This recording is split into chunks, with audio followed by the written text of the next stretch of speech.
బాలకృష్ణ గారి సినిమాలో ఒక స్టార్ హీరోయిన్ ఇప్పటి వరకు చెయ్యని క్యారెక్టర్ చేయబోతుంది. చూడని విధంగా మనందరం కూడా చూడబోతున్నాం.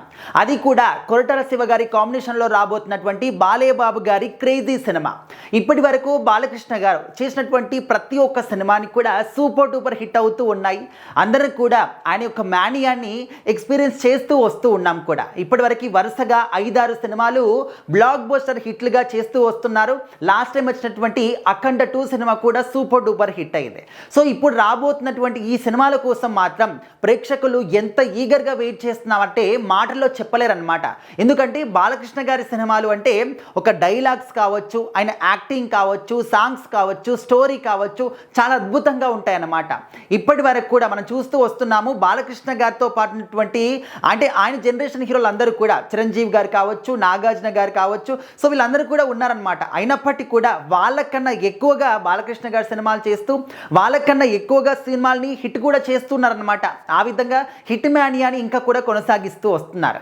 అయితే ఇప్పుడు ఈ సినిమాలో కృష్ణ గారి పక్కన ఐశ్వర్య రాజేష్ గారు అంటే ఒక నెగిటివ్ షేడ్స్లో కనిపించబోతున్నారట.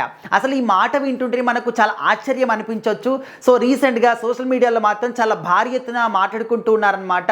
అయితే బాలకృష్ణ గారి సినిమాలో ఐశ్వర్య రాజేష్ ఏంటి ఓకే చేస్తుంది బాగానే ఉంది, కానీ అది కూడా నెగిటివ్ షేడ్స్లో ఏంటి అని చెప్పేసి ఎవరు కూడా అంటే ఊహించని ట్విస్ట్ అనమాట. ఐశ్వర్య రాజేష్ గారు అంటే ఒక తెలుగింటి అమ్మాయిలాగా పద్ధతిగా కనిపిస్తూ ఉంటారు, చాలా నిండుగా కనిపిస్తూ ఉంటారు. ఇటు తెలుగులో కావచ్చు, తమిళ్లో కావచ్చు, చాలా మంచి మంచి ఆఫర్లతోని చేతి నిండా ప్రాజెక్టులతోని బిజీగా గడుపుతూ ఉన్నారు. సో మరి మనందరికీ తెలుసు, మా సంక్రాంతికి వస్తున్నాం సినిమాలో వెంకటేష్ గారి పక్కన అసలు ఆ యాక్టింగ్ అనేది ఎంత న్యాచురల్గా ఉంటుంది. తన అమాయకత్వం కావచ్చు, ఆ సినిమాలో తన యొక్క యాక్టింగ్ కావచ్చు, అందరూ కూడా 100కి 200, 300 మార్క్స్ ఇస్తారనమాట ఐశ్వర్య రాజేష్ గారి యొక్క యాక్టింగ్కి. సో ఆ తర్వాత ఇంకా మంచి మంచి సినిమాలు చేస్తూ ఫుల్ బిజీగా ఉన్నటువంటి ఐశ్వర్య రాజేష్ గారు ఇప్పుడు బాలకృష్ణ గారి సినిమాలో నెగిటివ్ షేడ్స్ ఏంటి అని చెప్పేసి ఎవరు కూడా తీసుకోలేకపోతున్నారన్నమాట.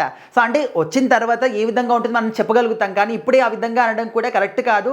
బట్ ఒక ఆర్టిస్ట్ అన్నప్పుడు నెగిటివ్ షేడ్స్ కావచ్చు, ఒక పాజిటివ్ షేడ్స్ కావచ్చు, ఎలాంటి క్యారెక్టర్ అయినా కూడా వాళ్ళు చేయగలుగుతారు. సో ఐశ్వర్య గారు అయితే ఇంకా అవలీలగా చేయగలుగుతారు, న్యాచురల్గా తన యాక్టింగ్ కనిపిస్తుంది. కాబట్టి మరి ఇప్పటివరకు అయితే ఒక మంచి హీరోయిన్గా పద్ధతి గల అమ్మాయిలాగా తెలుగింటి అమ్మాయిలాగా మనం చాలా నిండుగా చూసాము. మరి ఇప్పుడు నెగిటివ్ షేడ్స్లో బాలకృష్ణ గారి సినిమాలో ఏ విధంగా ఉండబోతుందో చూడాలంటే ఖచ్చితంగా ఇంకా కొన్ని రోజులు మాత్రం ఆగాల్సిందే.